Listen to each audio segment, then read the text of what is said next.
Hey everybody, today's episode of Wheel of Time Spoilers is brought to you by the Empathetic Sketchbook. We ran a ad for the Empathetic Sketchbook on episode 157, and Christine, who's one of our listeners, who's there at all the live shows and plays a little D&D with me, purchased the book, and I wanted to let her tell you about it. My name is Christine. I first heard about the Empathetic Sketchbook on the Wheel of Time Spoilers podcast, and I was able to find it very quickly on Amazon Prime. One of the things that I love about the book is the variety of creative projects.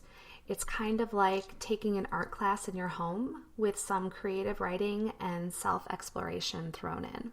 It's really fun. The projects are also easily adaptable for children, and it's nice to have something creative to do together on a rainy day or over a school break that doesn't involve electronics. I would definitely recommend the Empathetic Sketchbook. So that's a big thank you to Lisa Rain for supporting the Wheel of Time Spoilers podcast with her book, The Empathetic Sketchbook. You can find it on Amazon. Thanks so much. And now, the podcast.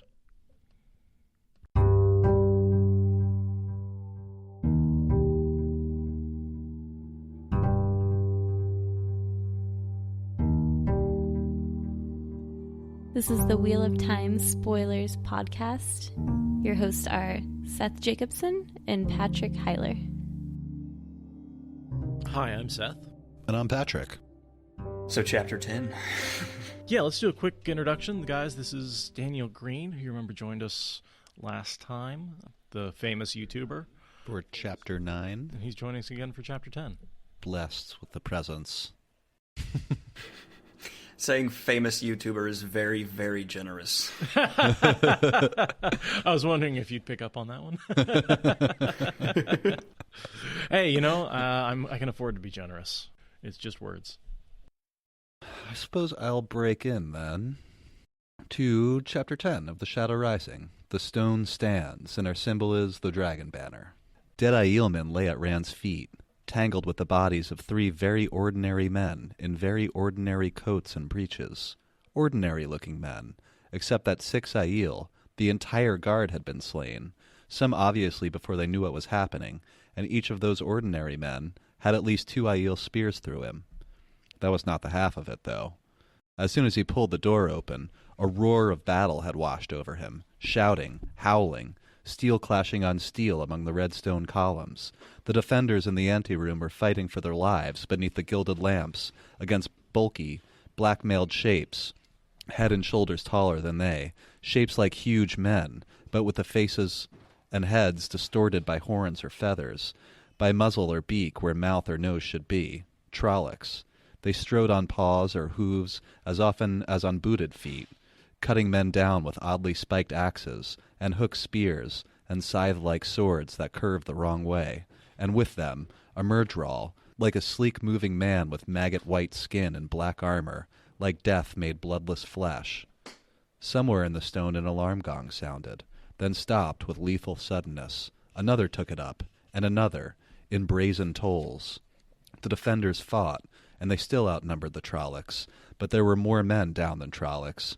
Even as Randeyes found them, the Myrddraal tore off half of the Terran captain's face with one bare hand, while the other drove a dead black blade through a defender's throat, slipping defenders' spear thrusts like a snake. The defenders faced what they had thought were only travelers' tales to frighten children. Their nerve was frayed to snapping.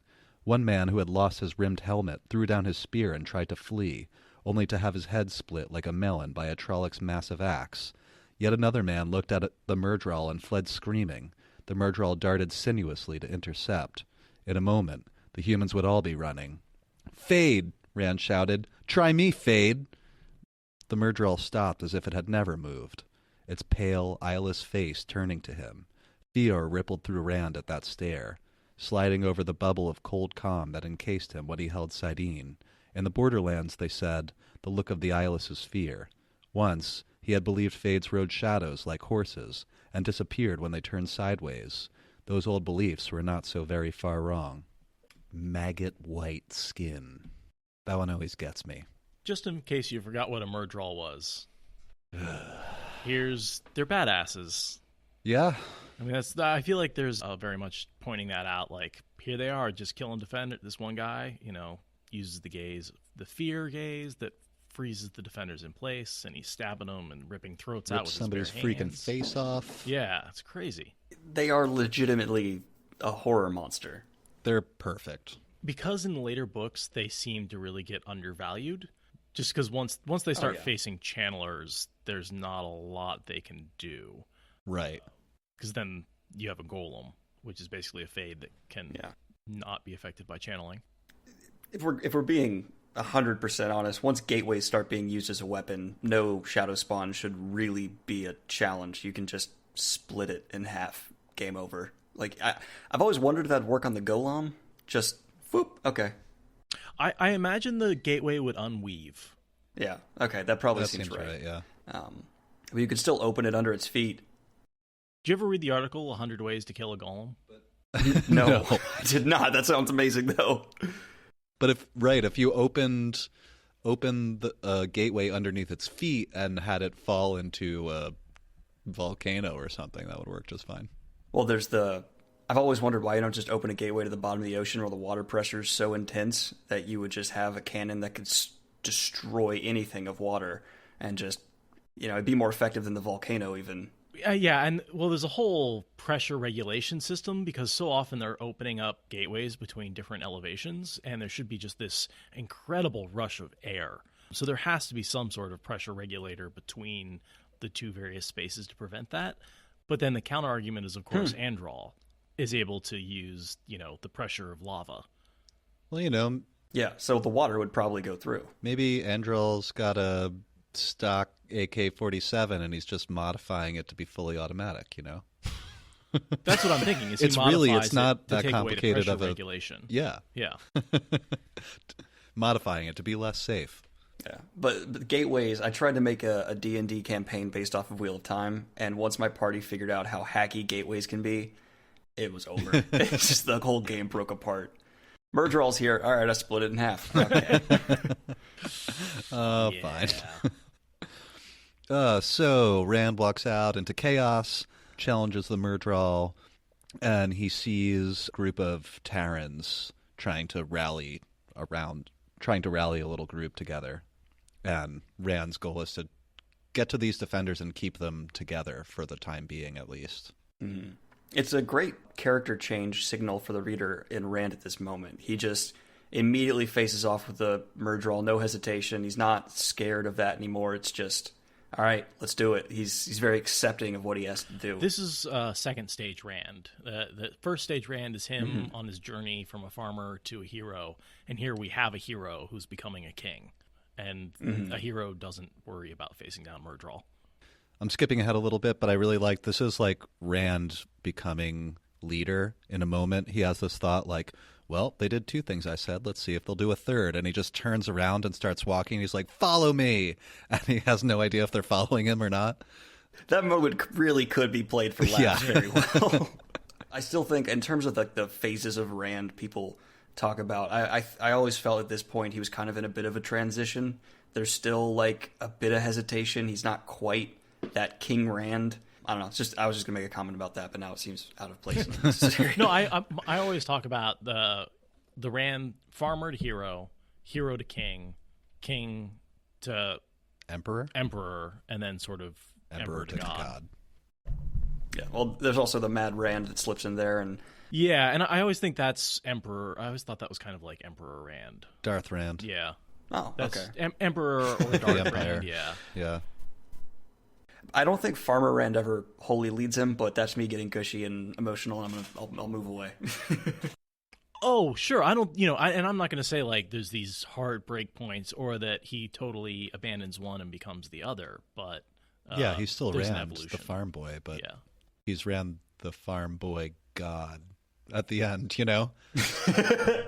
As one of my favorite moments is when he's standing at a gateway looking at Emmons Field, just kind of having this, oh, if only kind of moment. Sorry, that scene came in my head, and it's one of my favorite of the entire series. Oh, that reminds me of just a couple of chapters ago, the big 3 bubbles of evil, like Perrin and the Axe, Matt and the Cards, Rand, and the reflections of himself. And at the end of that chapter, that's how the chapter ends. There's a line where Rand thinks something along the lines of like, he knows he's bleeding, but he just sits down and he's holding Kalendor, and he thinks he just wanted to sit and remember for a moment the farm boy named Rand al'Thor, and then Perrin busts in. But it's moments like that. I want to give Rand a hug. The guy needs a hug. Get in there, man.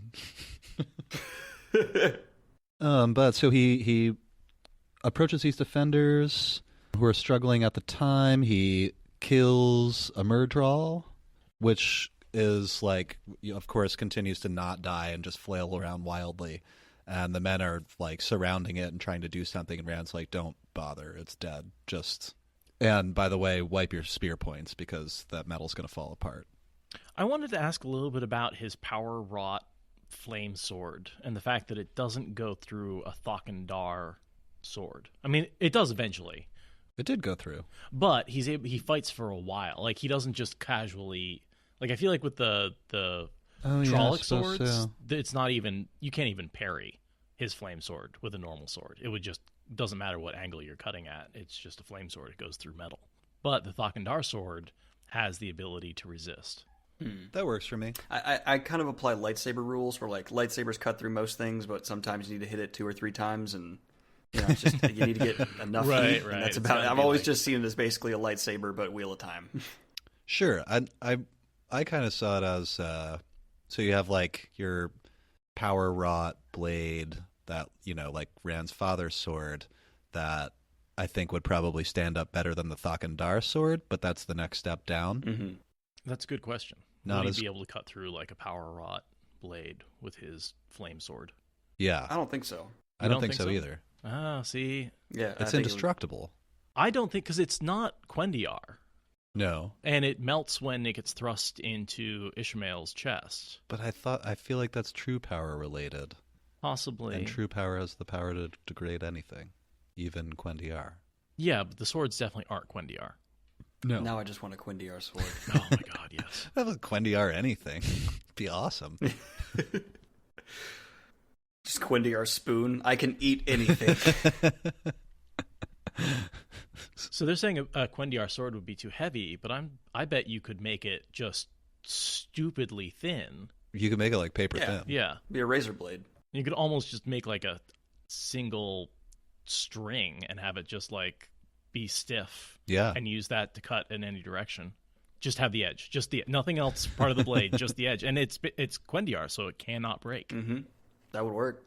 By the laws and rules established in there, it would. Elaine just like turning pieces of string into Quendiar and then like attaching them to hilts. Works for me. Yeah. I had a really long talk with someone a while back about like practical applications for like various things that exist. Wheel of Time, and we for like 20 minutes talked about how Quendiar is perfect for surgical tools, which are constantly having to be sharpened and replaced. Sure. I mean, Quendiar needs to be used for surgery. the second you do Quendiar, where I mean, it's basically got to be a perfect insulator because no heat or energy can get through it. Mm-hmm. I mean, you can do all sorts of things in terms of engineering and physics the second you have an absolute anything. We've talked about this a little before, like power rot swords, but no Quendiar shields? Why not? Yeah. I don't know. Okay, there's a lack of shields in the Wheel of Time that just bothers me. Shields are amazing weapons, and they're just not used much. The Aiel use the wooden and hide bucklers, but that's it. I mean, buckler's hardly a shield. That's a punching mechanism that you can kind of block with. I think I made people mad by saying that. There's a lot of people typing. No, it's more or less true. A buckler is for deflecting and punching. It's not really for. It's not like the big shields you see later in like the 14th or 15th century that are like these enormous things that can cover a whole man. You know, in medieval times, shields killed people. You use your shield as a weapon just as much as a defense mechanism. It's something to hit with. That guy's trying to kill you. You better use whatever you can. Just like a pointed bottom edge to crush people's armor with. I've seen pictures from museums where there are shields that actually have had real sharp edges. I'm so glad I don't live in the Middle Ages. That's my takeaway from that. Yeah. It was not a pleasant time to be alive. A little deeper in, the Stone of Tyr boiled. Knots of Trollocs rampaged through the halls, sometimes with a Myrddraal leading, sometimes alone, battling Aiel, or defenders, cutting down the unarmed, hunting for more to kill. Rand led his small force at any shadow spawn they found, his sword slicing coarse flesh and black mail with equal ease. Only the Aiel faced a fade without flinching, the Aiel and Rand. He passed up Trollocs to reach fades. Sometimes the Murdral took a dozen or two Trollocs with it in dying, sometimes none. Some of his defenders fell and did not rise, but Aiel joined them, nearly doubling their number. Groups of men broke off in furious battles that drifted away in shouts and clatter like a forge gone mad. Other men fell in behind Rand, broke away, were replaced, till none of those who had started with him remained. Sometimes he fought alone, or ran down a hallway, empty save for himself and the dead, following the sounds of distant combat. Once, with two defenders, in a colonnade looking down for a long chamber with many doorways, he saw Moraine and Lan, surrounded by Trollocs.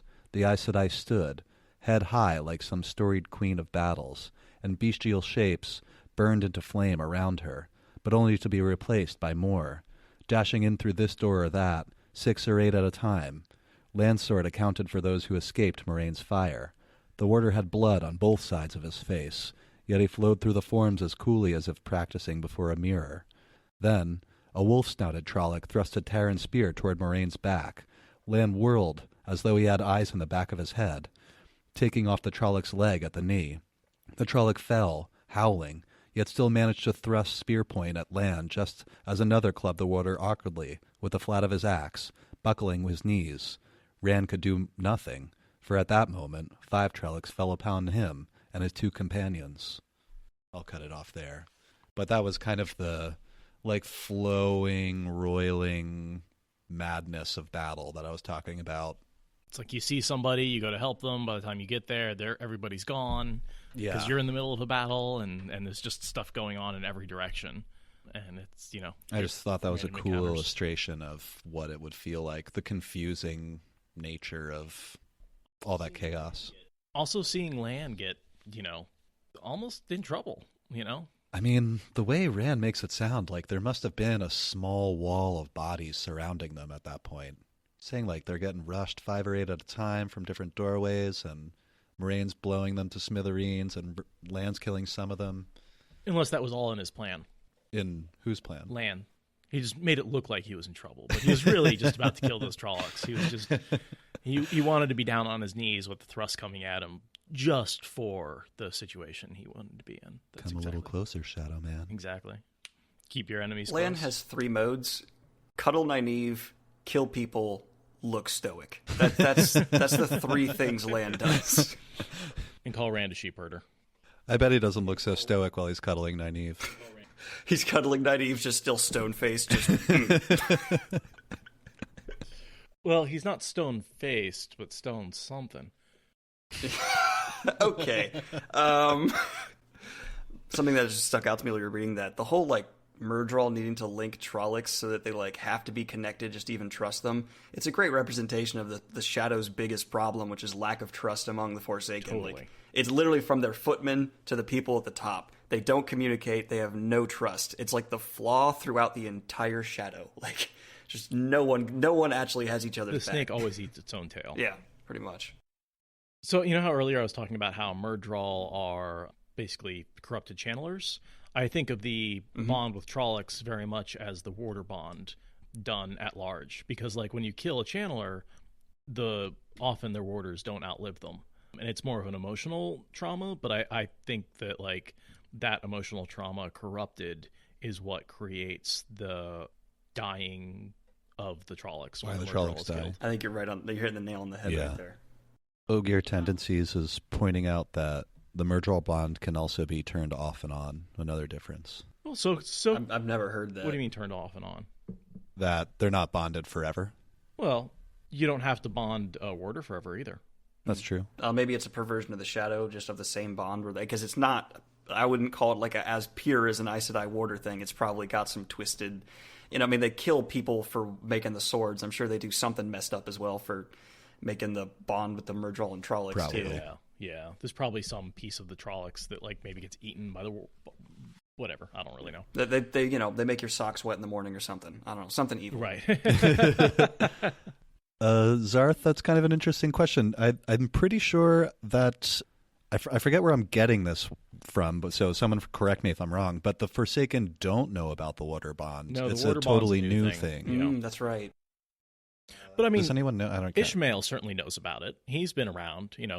The Forsaken that are bound may not be fully aware of the bond, but Ishmael was, maybe that's something he learned and something the Fades learned to do in intervening 3,000 years. Shamael's, he knows everything. He's just dancing around figuring things out. Battles sprang up and drifted away from where they began, or died when one side fell. Not only did men fight Trollocs and Myrddraal, men fought men. There were dark friends siding with the Shadow Spawn, roughly dressed fellows who looked like former soldiers, and tavern brawlers. They seemed as fearful of the Trollocs as the Terrans did, but they killed as indiscriminately, where they could. Twice Rand actually saw Trollocs battling Trollocs. He could only assume the Myrddraal had lost control of them or their bloodlust had taken over. If they wanted to slay each other, he left them to it. And that we know is the two different groups of Trollocs, one sent by Semrog and one sent by Samuel, and they're fighting each other over protecting Rand. I assume it's just to cause chaos and death and craziness. I'm assuming, and I don't know if we know or can know. Daniel, do you have any theories about why Semrog sent a separate group of Trollocs to help Rand? I think it's what you said earlier. The Dark One made her, because we all know the Dark One didn't want Rand dead, and it looks like whoever's lashing out right now does. Yeah, Samael wants Rand dead, which is why he didn't just attack the stone. He attacked the stone and sent a half a dozen Grey Men to Rand. The Grey Men were very much an assassination attempt. I think my theory is he wanted to get his hands on Gallandor, because he thought if he had that, he might be strong enough to stand up to maybe even the Dark One, maybe be the Nameless, whatever. It's just a power grab. It's what the Forsaken do. They're always power grabbing. That's what they all want. Samael's just late to the party. Ish and Bilal already tried. I like the idea that he's coming after him to try and take the sword and kill him, of course. God, the Dark Ones, Forsaken, they're obviously very powerful, smart people, but they're so self-absorbed.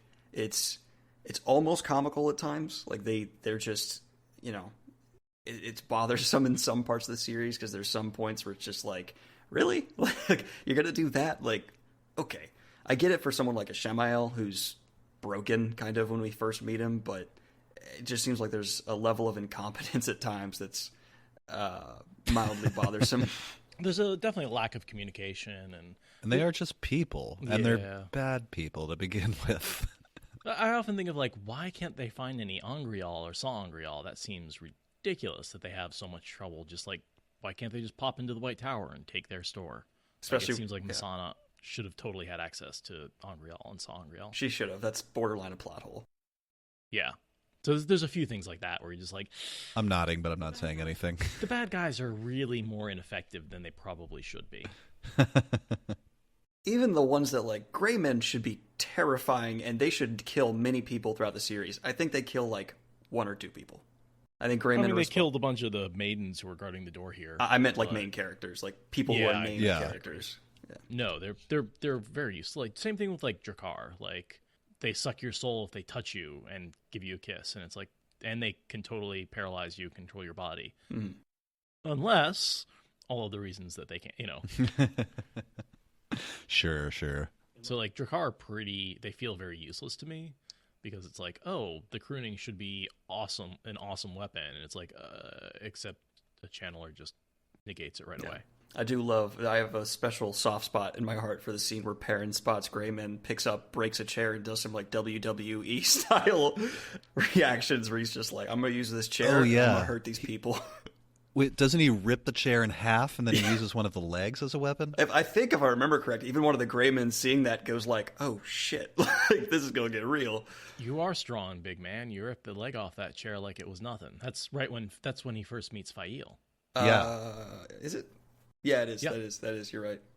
A Taveran walked into a bar. A Taveran, a warder, and an Aes Sedai walked into a bar. What we learn is that chairs should fear Perrin, because he sees them as a valuable weapon.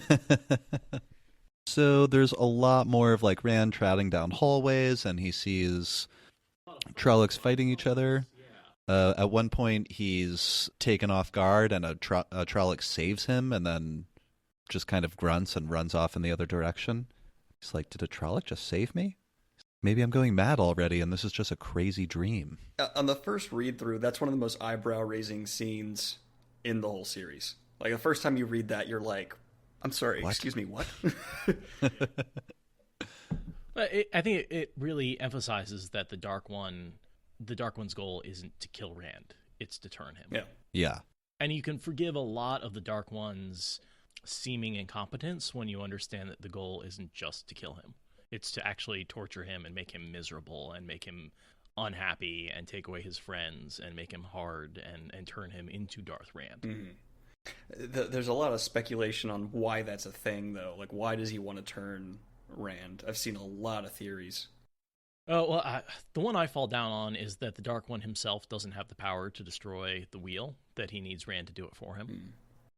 Yeah. That through torture, and basically the only way to end the cycle is to have someone inside of it, like Rand, destroy it. Up on the mountaintop where, during Veins of Gold, Rand had a choice to destroy the world or not. I think that's definitely the most, best answer. And that all the Dark One is doing is leading up to that moment in hopes that Rand makes the other choice. But he loved men too much, so he got reminded. And I mean, I could see the clear argument in just destroying the world. Like, you have to be born again and again forever to do this, for freaking ever. Yeah, but each time you get a chance to be a better person. If you just destroy it, everything's gone, and you don't have to bother anymore, because there is nothing and no one to bother with or about. The next thing I have here is Lanfear and Rand's little confrontation right after that. Yep. Right after the sequence with Trollocs fighting each other. I noticed she said, or I'll just read the dialogue. Was this your doing? He demanded of Lanfear. That Trolloc saving me? Those Myrddraal? Was it? She considered him for a moment before giving him a slight, regretful shake of her head. If I take credit, you will expect it again, and that could be deadly.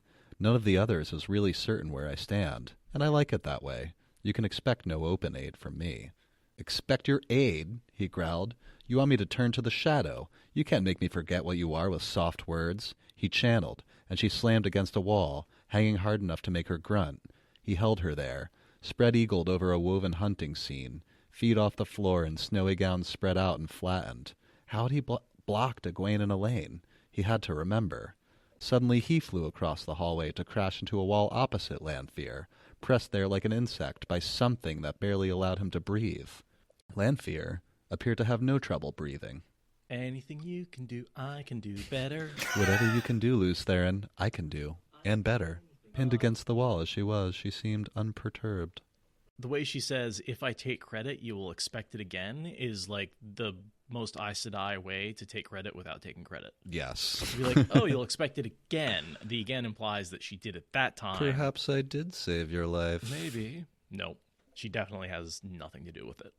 Yeah, I think this needs to be talked about more. She probably has one of the biggest egos of anyone in the entire series, and that's saying a lot. And I think that's the kind of thing where, she says that because in her head she's just like, that's going to work 100%. And because Rand's a little, not experienced at this point, it completely does. But that's with the hindsight of a reread, I guess it's fairly obvious that she was lying. I don't know. I certainly bought it the first time I read it, but I thought so until this read through. I had never really caught it before.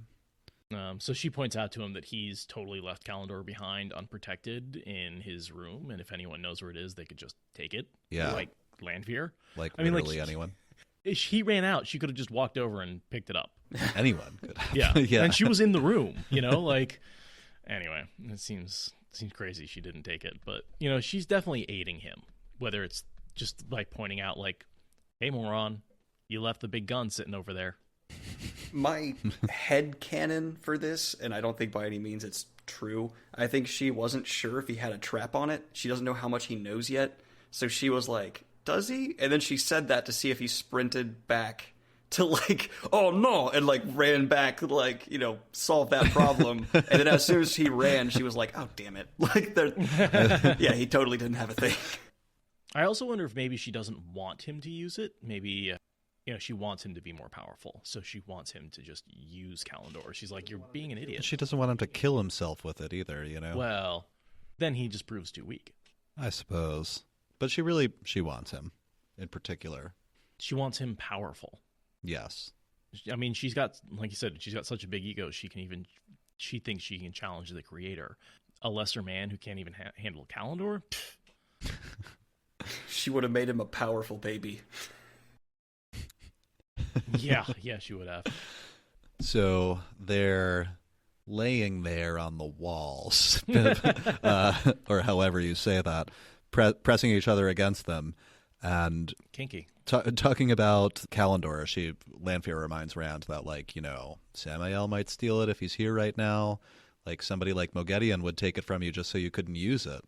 And he's sitting there trying to puzzle out how to get out of this situation, and once more Lanfear took the decision from him. The impact of severed flows jolted him, and she dropped lightly to the floor. He stared as she stepped away from the wall, calmly brushing her skirts. "You can't do that," he gasped foolishly, and she smiled.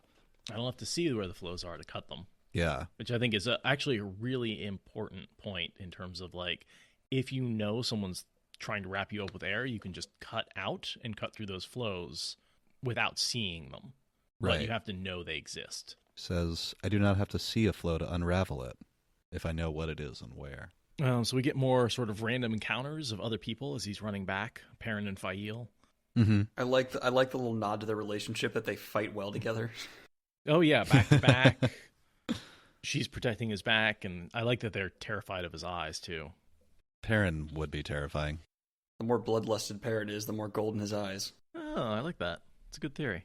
I hadn't really thought about that. I feel like definitely the more RJ is reminding you, they shied away from his bright golden gaze or whatever. I mean, I always thought that the Trollocs and wolves have a traditionally antagonistic relationship. Like, Trollocs hate wolves, wolves hate Trollocs. They do. They fear each other. Yeah, and that's stated. Yeah, totally. And then the fear comes from seeing the wolf eyes in a man. Like, that really does terrify the Trollocs to see those wolf eyes. I think it's a primal fear they feel. I love that the Wolf Brothers thing is something that predates civilization in Wheel of Time. They talk about it as this ancient natural thing that came about when humans were still living in caves, and that's mentioned briefly at one point. I don't think it's explicitly said caves, but it's this ancient thing that's, I don't know. I like that there's this bond, because I love dogs, and I like the idea that there's this bond with dogs. Absolutely. Well, I mean, I have my dog, and I think that humans and dogs evolved together to become what they are as one. Well, they did. Yeah. But I think we as humans evolved to depend on dogs as much as they evolved to depend on us. Not to tangent too hard, but I once read a great little article that was kind of asserting that without the domestication of dogs, that humans likely would never have gotten to the points that we are now, as far as technological advancement and things like that, because we're not terribly good hunters alone, and you need a lot of protein to make a big body and a healthy brain that can think clearly.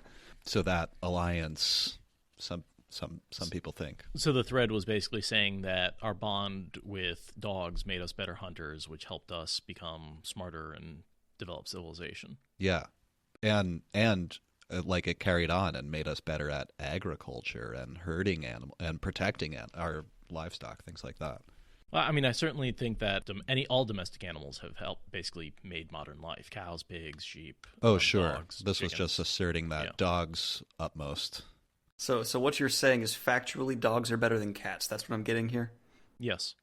I'm waiting for it to be several people typing. Cats aren't and domestic animals. Yeah. People are getting angry. Cats are much more recently domesticated to even not fully being domesticated at this point. And they are certainly not a vital part of human evolution the way dogs are. Yeah. The way I heard it is we domesticated dogs. Cats saw we had food and just started hanging around us. And we let them. Yeah. Because we were like, this is going to work. And the relationship has remained the same. I'm willing to bet a similar thing happened with dogs way back when, that they were just eating our trash. And the friendlier ones joined us. you got that pile of wheat, and then these small desert animals start hanging around that kill the rats that are trying to eat your wheat, and you're like, oh, well, let's, leave a little extra food out for them. Maybe they'll hang out some more. And our relationship never evolved past that. Yeah. That is still at the heart of it today. Okay. So Rand gets back to Kalendor. Forward. Forward and back. So Rand gets back to Kalendor, and there's a dog. a Murdral standing in a doorway. Wait, he goes and grabs Kalendor and turns around. Yeah, and there's a fade blocking the doorway. Yeah, I'm wondering if it came for Kalendor, and Rand just arrived a second before the Murdral. Something made him look up. A fade stood in the doorway, hesitating, its pale-faced, eyeless gaze on Kalendor. Rand pulled at Sidene, through Kalendor. The sword that is not a sword blazed in his hands, as if he held noonday. The power filled him, hammering down like solid thunder. The taint rushed through him in a flood of blackness. This is all very beautiful. The Murdral turned to flee, and suddenly black clothes and armor crumpled to the floor, leaving oily motes floating in the air. That's a very similar description to Balefire, but not Balefire. It's not Balefire. I don't know what that is. I assume just like really powerful channeling. Just really, really powerful. Just vaporized it. Fire to the point where it just... Or like... Yeah, vaporized it. Heated it so hot that it turned into vapor. Yep. That was my headcanon. It's really, really dope, whatever it is. Yeah. It's not describing flames or anything. It's just like becomes oily motes. And like he doesn't balefire it because its clothes collapse, so it's not like he balefires the clothes as well. He does a couple things pretty soon that are never fully explained and never duplicated as far as I'm concerned. When he has Kalendor, I feel like he does some really messed up stuff that doesn't necessarily follow the rules of the One Power in the rest of the series. And I'm not sure if it's just because he's so powerful or... That's the way I always wrote it off, that he's so much more powerful that he can start to do these things.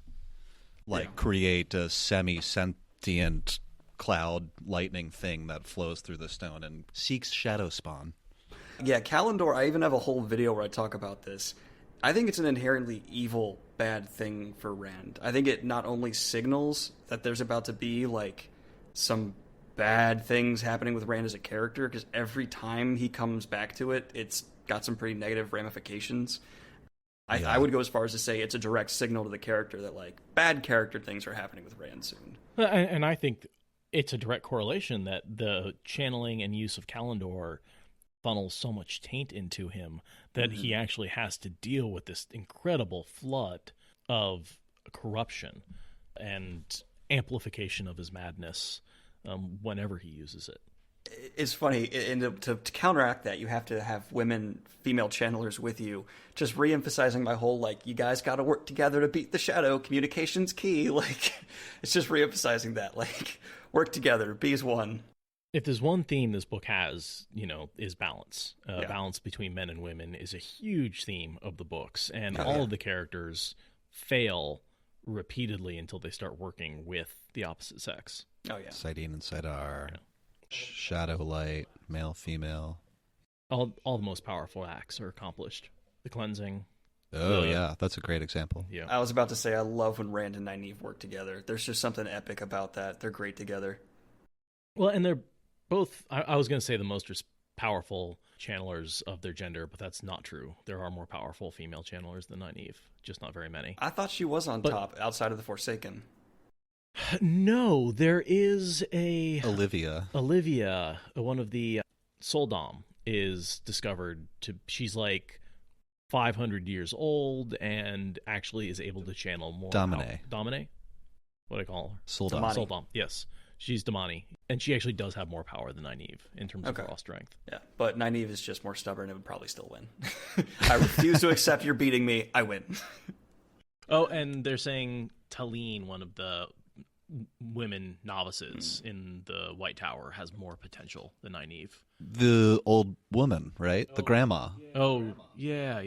Well, we're on a similar subject. Someone mentioned earlier that they love how many platonic friendships there are in Wheel of Time. In terms of things like that, something I also really appreciate in fantasy, women past 30 typically aren't represented, and if they are, they're not represented well. Wheel of Time has a lot of females past 30 who are represented phenomenally, whether they're Aes Sedai or not. And I love that about the series.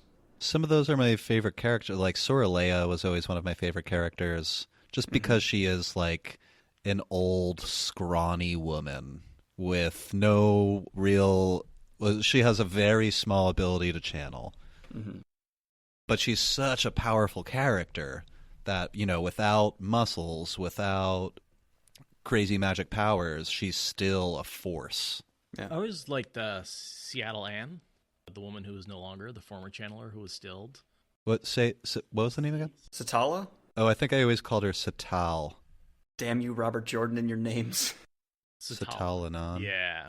Gotcha. Yeah, no, nobody ever has the same pronunciation, especially for these, like, tertiary type characters that, yeah. I also really love Lenny, Lenny. Morgaze's second woman. Even though, like, all half the sayings we get are all secondhand from her, I feel like she's in it a lot more because we get the Lenny sayings all the time.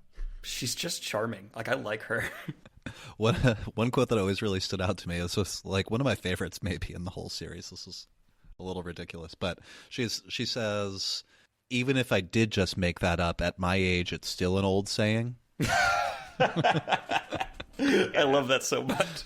Like, all right, you can have it. She's wonderful. In my day, and it is my day since I'm still alive, you do what I say. As I am still alive, it is still my day. That's great. The next section I have marked out is just about 2 pages long, because it's Rand, like a paragraph of a few sentences of Rand just like marching through the stone and burning Trollocs as whatever he sees, any shadow spawn he sees, and then he stops and makes the thing, and that's like a 1.5-page sequence. So, back down into the stone he went, and every Trolloc, every Myrddraal he saw, died wreathed in fire. He burned them fighting Aiel, or Terrans, and killing servants trying to defend themselves with spears or swords, snatched from the dead. He burned them as they ran, whether stalking more victims or fleeing him. He began to move faster, trotting, then running, past the wounded, often lying untended, and past the dead. It was not enough. He could not move fast enough. While he killed Trollocs in handfuls, others still slew, if only to escape. Suddenly, he stopped. Surrounded by the dead, in a wide hallway, he had to do something more. The power slid along his bones, pure essence of fire. Something more. The power froze his marrow. Something to kill them all of them at once. The taint on Saidin rolled over him, a mountain of rotting filth threatening to bury his soul. Raising Kalendor, he drew on the source, drew on it till it seemed he must scream, screams of frozen flame. He had to kill them all. Just beneath the ceiling, right above his head, air slowly began to revolve, spinning faster, milling in streaks of red and black and silver. It roiled and collapsed inward, boiling harder, whining as it whirled and grew smaller still. Sweat rolled down Rand's face as he stared up at it. He had no idea what it was. Only that racing flows he could not begin to count connected him to the mass. It had mass, a weight, growing greater, while the thing fell inward on itself. Kalendor flared brighter and brighter, too brilliant to look at. He closed his eyes, and the light seemed to burn through his eyelids. The power raced through him, a raging torrent that threatened to carry all that was him into the spinning. He had to let go. He had to. He forced his eyes open, and it was like looking at all the thunderstorms in the world compressed to the size of a Trollic's head. He had to, now. The thought floated like cackling laughter on the rim of his awareness. He severed the flows rushing out of him, leaving the thing still whirling, whining like a drill on bone. Now. And the lightnings came, flashing out along the ceiling left and right like silver streams. A Myrddraal stepped out of a side corridor, and before it could take a step, 6 flaring streaks stabbed down, blasting it apart. The other streams flowed on, fanning down every branching of the corridor, replaced by more and more erupting every second. So this just continues to be badass, but I've still got like a page. So I want to talk a little bit about what the lightning's thing is and how it works, and if you have any theories on it. I mean, Queen Eldrine, anyone? She killed all the Trollocs. But she wiped out the city doing it. Yeah, she just a pulse of power. Yeah. Jesus, she must have been powerful. Sorry. Yo, totally. And she had a pretty powerful sangreal as well to do what she did. Is our speculation. I think he's using possibly the taint, possibly the true power to give this thing a goal. I think it is like a dark mass, as well as...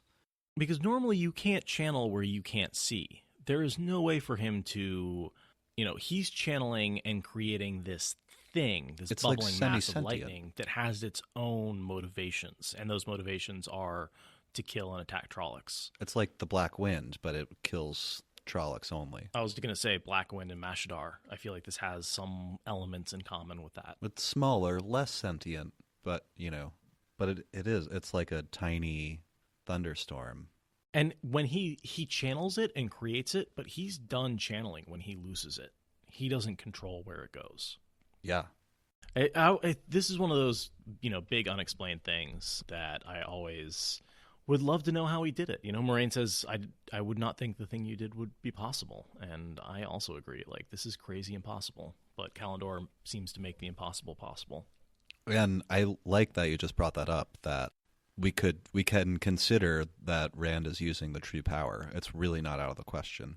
It's really not. It's not something we bring up very often, but Kalendor is a true power sangreal. The Dark One wants to help him in this instance. And maybe that's why the Dark One sent the Trollocs to the stone, to force him to use Kalendor and be corrupted and possibly give him access to the true power.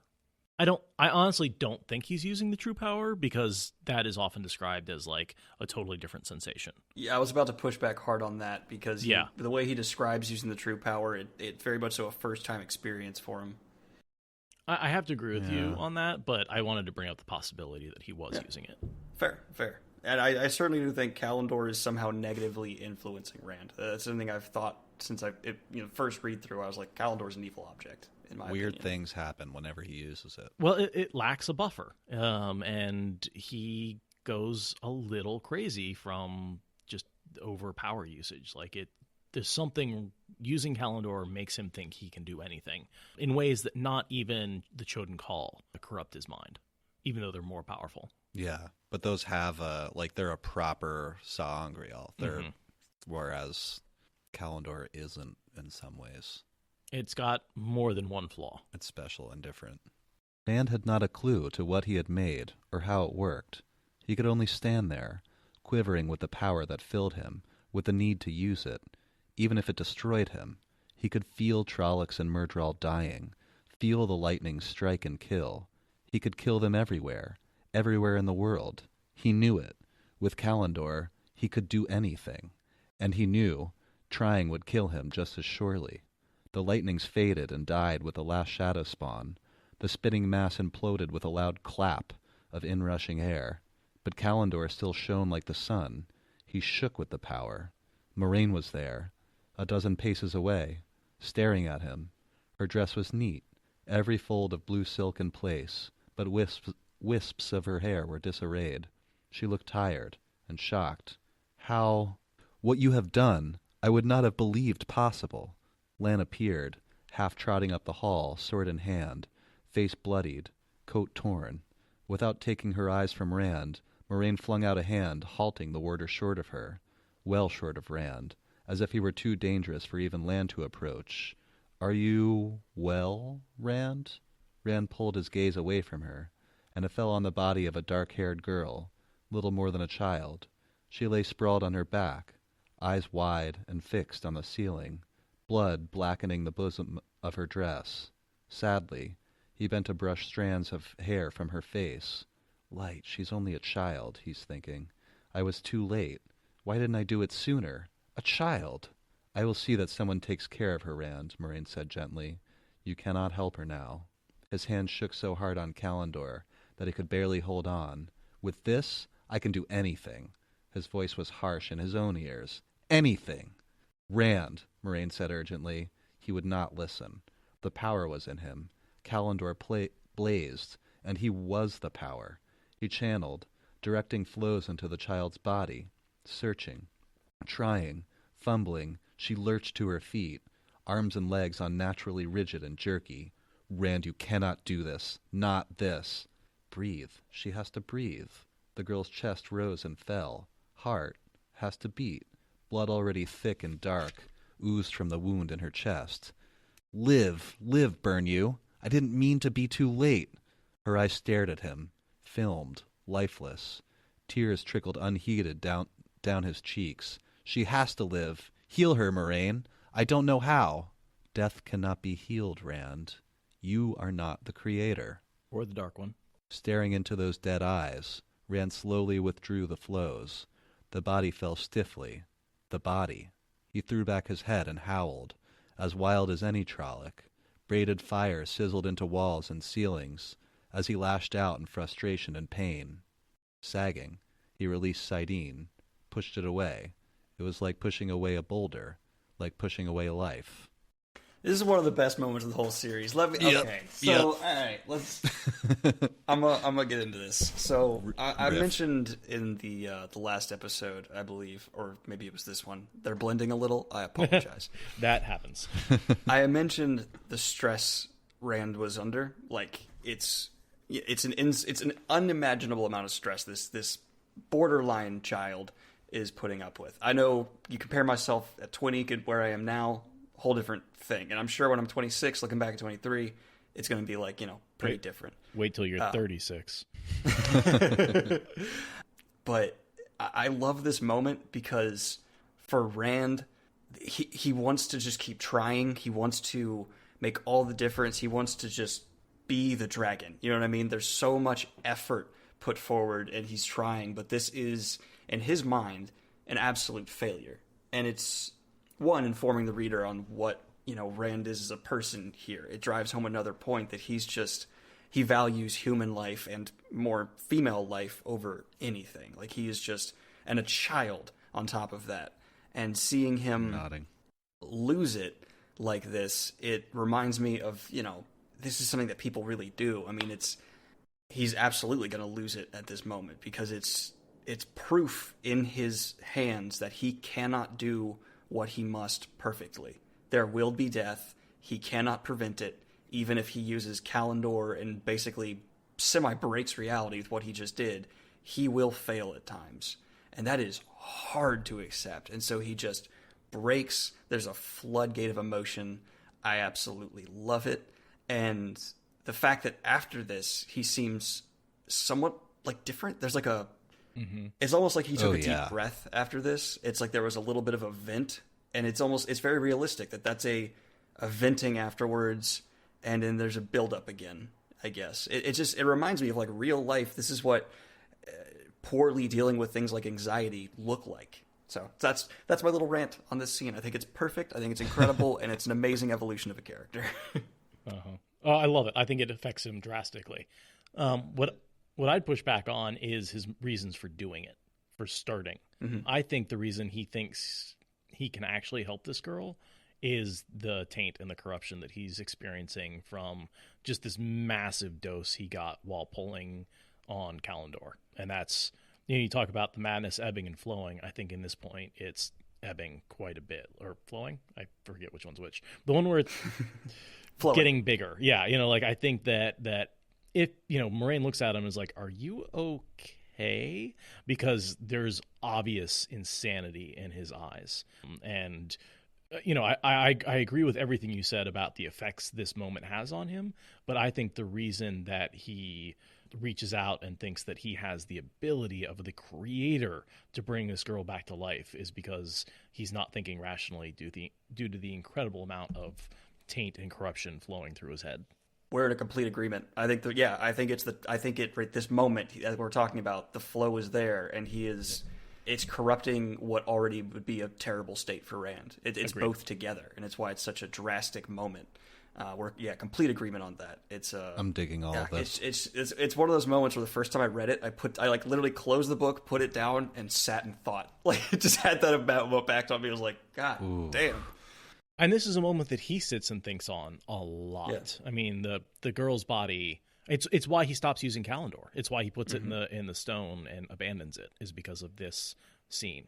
It's too much of a risk for him to use Kalendor ever again. I'm curious to see if you disagree with me on this. I feel like he feels guilt that he tried to bring her back, like it was some kind of perversion on top of the horror of a child dying. Yeah. I kind of got the vibe that he felt like, oh my God, I did something that was so awful. I violated this person in their death. Not just the person, but he attempted to violate, like, the idea of death and the creator and, like, that's, the very fundamental laws of the world. The only person who can violate those with impunity is the Dark One. Mm-hmm. Ooh, I like what you just said. I really feel like he maybe grows a little after this. After this is the wrong word, but he becomes a bit more realistic in that I feel like this Rand, we're still kind of dealing with farm boy Rand here.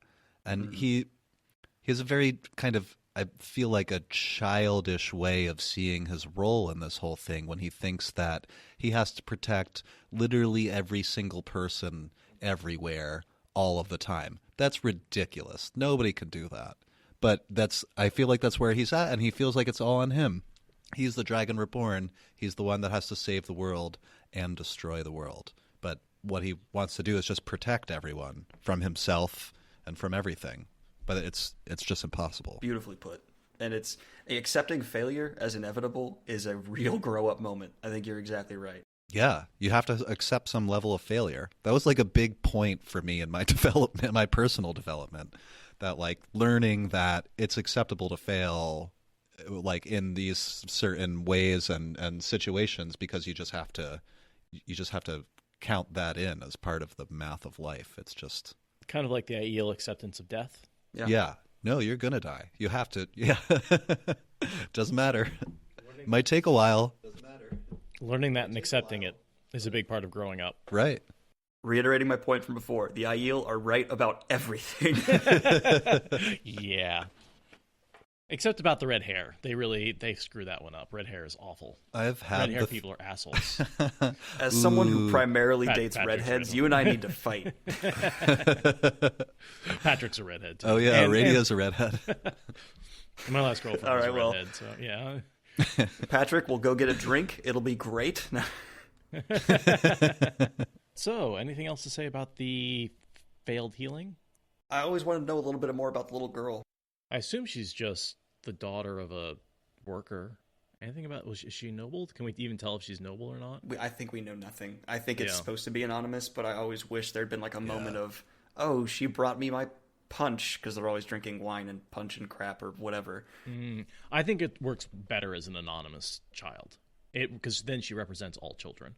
Yeah, I always just saw her as probably the daughter of some servants that live in the stone, Okay, fair. I was going to say maybe having her be like, bringing him wine at some point wouldn't make her not represent all children, but no, I think you're right. The anonymity really does kind of, it makes the whole like just Rand accepting failure metaphor work a little better. Of just, it's an anonymous death. It's something he can't prevent. People will die around him, period. Yeah. And then he releases the power, and I wanted to read this little sentence.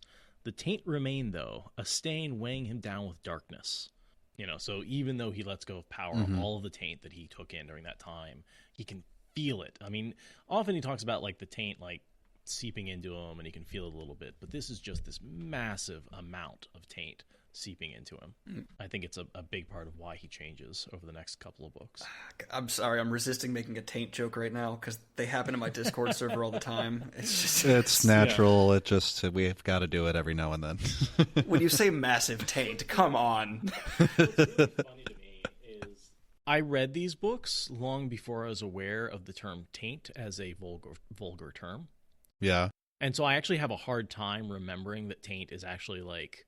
No, me too. I think of it as like a ruined thing. Like if something's tainted, it's ruined, Yeah. Or rotting or something, Because I think, wasn't that popularized in some like comedy movie? South Park? South Park? I think it was really? South Park. Yeah, I think so. South Park came up with a couple of words. Yeah, I believe you. But I South don't Park think was they invented it. I think they popularized it. Oh, Right. that's maybe that's it. The first summary video I did was when it was really drilled home, because I said he touched his taint, and the comment section was just like... For like weeks, I was reading taint jokes, and I was like, all right, changing how I view the Wheel of Time forever. It's there, and you've got to acknowledge it. But for the most part, we try to try to look on the brighter side of things, if you will. Okay, yeah, not making the obvious joke about the dark side. Yeah, I was thinking the exact same thing. I was just going to say that and let it hang. Oh, God. All right. That being said, we can make the jokes every once in a while. Yeah. We see Moraine and Lan are still there, and Rand asks Moraine, like, what about the others? Like, what about... Is everybody still alive? Did Trollocs kill everybody? How does Moraine know that they're still alive? I have no idea. The others. It was hard to speak. His throat hurt. Elaine, Perrin, the rest. Was I too late for them, too? You were not too late, Moraine said calmly. You must not... Are they still alive? Rand shouted. They are, she assured him. How does she know that? She literally just saw him finish off the Trollocs. I think she's lying to him. There's no way she could confirm. Well, how can she? She can't lie. Okay, sorry, not lying. I think she's intentionally... She doesn't know one way or the other, so I don't think it's technically a lie to be like, they're fine as far as I know. And I think she's saying that with certainty to try to... Like, if he heard anything but everything's good, everything's fine, God knows what he'd do. So I think she's just... I can buy it. Let me placate you here. Maybe she has some way of telling whether they're alive or not. She's cast some sort of weave on them. It's possible. That popped into my head also. That was the most skeptical sounding maybe I've ever gotten for a theory I put forward. It was like, no. One of the things that we like to do, or I like to do, is throw out theories that I don't necessarily believe in. Right. Oh, sure. Yeah. Sometimes I get talked into them. Yeah. I just came up with that one on the spot. I by no means think it's fact. Mm-hmm. It's a accurate explanation, though, as to why she would be able to say that really in a physical way. Yeah, they're fine. They're fine. Last time I saw them, they were fine. Yeah. Which was yesterday, Then Rand is still shaking his head and kind of talking loudly, I imagine. And he's asking, how did the Trollocs even get in? I don't think they could have climbed the walls. Not with the sun up. Is the sun up? He shook his head to dispel the fog. No matter. The Trollocs. How? Lan was the one who answered. 8 large grain barges tied up at the Stones docks late this afternoon. Apparently no one thought to question why laden grain barges would be coming downriver. His voice was heavy with contempt. Or why they dock at the Stone. Or why the crews left the hatches shut until nearly sunfall. Again, how did he get all this information during the battle? The battle literally ended seconds ago. I feel like that's a little bit of a plot hole right here, that Lan and Moraine have all this information at their fingertips the second the battle ends. I mean, maybe he talked to some people while he was fighting and learned from them. And then, he does go on to say, also a train of wagons arrived about 2 hours ago now, 30 of them, supposedly bringing some lord or other's things from the country for his return to the Stone. When the canvas was thrown back, they were packed with halfmen and Trollocs. My question is, which ones were Samuels and which ones were Semrogs? That's a great question. I think the barge was Samuels, and then Semrog sent a smaller group and some wagons to fight them. Okay, my theory for justification here. Let me try to take a swing at this. I'll do my best.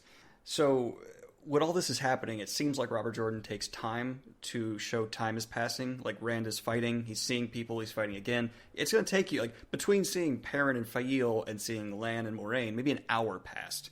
During that hour, information could disseminate in between fights. Rand certainly had downtime at times where he was, taking a little break, checking his texts, whatever. Well, and Lan's saying this happened, the train of wagons arrived 2 hours ago. So we're assuming that the wagons, the battle has been going for less than 2 hours. Yeah, and it also implies that Lan knew of these comings and goings of the big ships and the train of wagons before the battle broke out. Possibly. So he knew that things were there, but perhaps not what was in them, Mm-hmm. Maybe Moraine has Google. Yeah. I don't know. Moraine heals Rand or takes away his weariness because he doesn't really have any wounds, as far as I can tell. He's hurt emotionally. Yeah. Not the blasting cold of full healing, but a chill that pushed weariness out as it passed. Most of the weariness. A seed remained. I wish we had more information on how that Aiel performed during this fight. Totally. I have a quick question. What is Moraine saying? I left some a purpose, Moraine told him. You need sleep. Some of the weariness. Oh. She didn't heal all of his. She didn't take away all of his weariness because she wanted him Go to to sleep. bed. Yep. Go to bed, kid. No, that makes perfect sense. Man, some nights I'd be like, Moraine, do you think you could take the liveliness out of me so I could just knock my ass out? Could you make me Yes. tired? Just a perfect 8 hours. Please. Well, and that's where I want ferochemy, so I can store up tiredness and then Oh my use God, it when yes. I need it. Oh, fuck yeah. You could stay awake forever and then sleep on demand. Yep. That's what I need, Oh. just without drugs and alcohol. Although they do help. It's Coffee and beer essentially do the same thing. The Yeah. coffee stores up the wakefulness, and the beer, helps you get more sleepy. okay. Falling down a huge tangent hole here, but way while back. Nah, fuck it. I'm not going there. Well, no. I want to know. It's just a story about experimenting with using Benadryl, because like one of my doctors suggested it to me, and she was like, "Oh, you could pop a couple. Like a dude your size could probably pop a double dose, and don't drink, but like that should like put you down." And I tried it, and it worked, and but you definitely get a hangover from it. I noticed, which is why like you can't do that all the time. Like even if it's just a few. Yeah, I mean most sleep aids are made out of Benadryl. I woke up Yeah.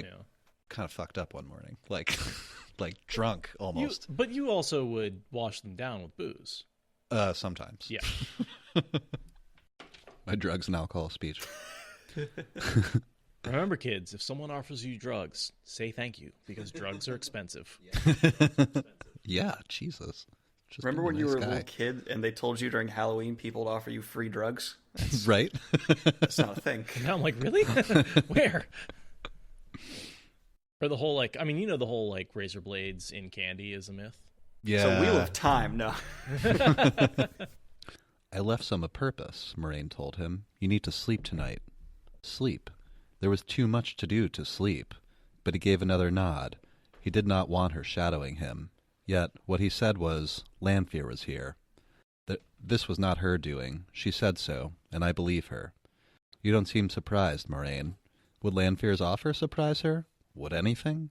Lanfear was here, and I talked with her. She didn't try to kill me, and I didn't try to kill her. And you are not surprised? I doubt you could kill her. Yet. Her glance at Kalendor was the merest flicker of dark eyes, not unaided, and I doubt she will try to kill you. Yet. We know little of any of the Forsaken, the least of all Lanfear, but we do know she loved Luce Theron Telemon. To say you are safe from her is certainly too strong. There is a good deal she can do to harm you short of murder, but I do not think she will try to kill as long as she thinks she might win Luce Theron back again. Lanfear wanted him, the daughter of the night, used by mothers who only half believed in her to frighten children. She certainly frightened him. It was nearly enough to make him laugh. He had always felt guilty for looking at any woman besides Egwene, and Egwene did not want him, but the daughter heir of Andor wanted to kiss him at least, and one of the Forsaken claimed to love him. Nearly enough for laughter, but not quite. Lanfear seemed jealous of Elaine, that pale-haired milksop she had called her. Madness. All madness. Tomorrow. He started away from them. Tomorrow? Moraine said. Tomorrow I will tell you what I'm going to do. Some of it, he would. The thought of Moraine's face if he told her everything made him want to laugh. If he knew everything himself yet.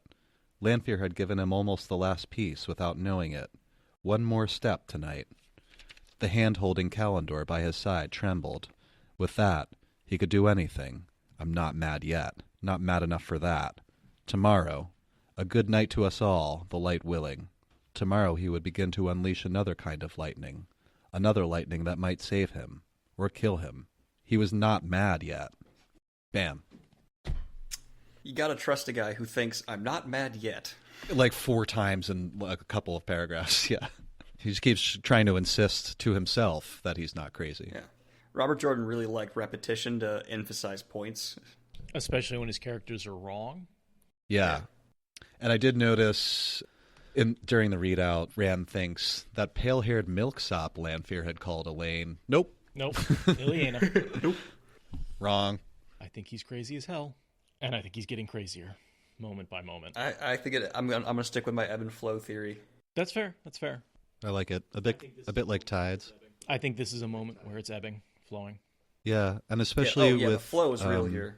With the wound in his side and how we've kind of like connected that with when the true power is being used near him, or if he's channeling Sidene, and that it kind of feels a bit the same where it comes and goes. I don't know where I'm taking this. Sorry. I will say this is actually a bit of a counterfactual for that theory, because we've speculated that when he channels large amounts of Sidene, the wound breaks open because of the large amounts of taint that he absorbs. Right. And this is one of those cases where the opposite happens, where he channels a large amount of power, acquires a large amount of taint, and there's no mention of the wound in his side breaking open. That's true. It isn't mentioned. And Moraine doesn't have to heal it or anything. So this definitely puts a dent in that theory, this particular scene. Yeah, but I mean, just because it isn't in the narrative every single time doesn't mean it's not happening. You know? I mean, it's late at night. I think it's insinuated maybe maybe the wound in his side is sleeping. It's, maybe he's taking the time off. I wish that was the case. Maybe it ebbs and flows. That's... I dig it.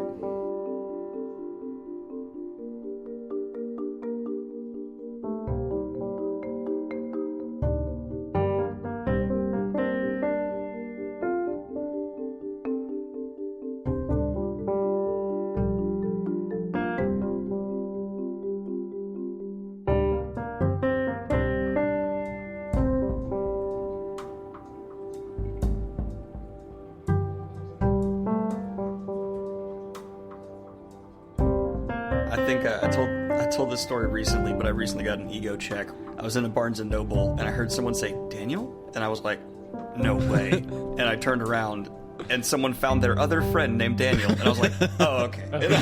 So I was right. There was got it. Yeah, good. Has that ever happened to you? No, I've never been recognized. I'm sure if I go to JordanCon, I will, but never been. Actually, I matched with a girl on Tinder, and I was doing my, 10,000 sub, live stream, and I was also Snapchatting it. And this girl that I matched with on Tinder messaged me, was like, my roommate is watching your live stream right now. And I was like, what? That's really funny. Whoa. And she, sent me a snap of him, commenting, and I was like, my God. I was like, no way. So that's the closest I've come to being recognized. Did you go on a date with her? We went on one date, and that was actually before that happened. She messaged me after the date, and I think in the meantime I'd gotten back together with an ex or something like that. Oh, gotcha. Oh, dating. Yeah. And people in the chat seem to be think this is a waste of time. Let's move on. Thank you for listening to the Wheel of Time Spoilers podcast. Rate us in the Apple Podcast app or support us on Patreon. Is that good enough?